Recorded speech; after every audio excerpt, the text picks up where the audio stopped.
அந்த இடத்துல வந்து டிஆர் சுந்தரம் சிலையும் இருக்கணும், கலைஞர் சிலையும் இருக்கணும். நான் ஒரு பாசிபிலிட்டி தியரி சொல்றேன். இந்த சேம்பர் இருக்கு இல்லையா, பிலிம் சேம்பர், டிஆர் சுந்தரம் தான் வாங்கி கொடுத்தாரு இடத்த.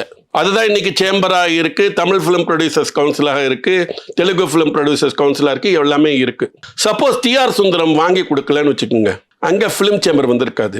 பிலிம் சேம்பர் வரலன்னா மேலே இவங்க வாடகை கொடுத்தாங்களே அந்த பிலிம் இன்ஸ்டியூட், அது வந்திருக்காது. ஒரு சிவாஜி ராவ்ங்கிறது கிடைச்சிருக்காது. அதுக்கெல்லாம் எங்க ஒரு அஸ்திவாரம் டிஆர் சுந்தரம். அவருக்கு ஒரு அவர் இருந்த இடத்துல ஒரு ஆர்ச் இருக்குங்கிறது வந்து வைக்கிறதுல என்ன குறைய போகுது? அது ஆர்ல மர விழுதுங்க, அந்தந்த இடத்துல கொடுத்து இது பண்ணிருக்கு. இப்படி நான் பல உதாரணம் சொல்லலாம்.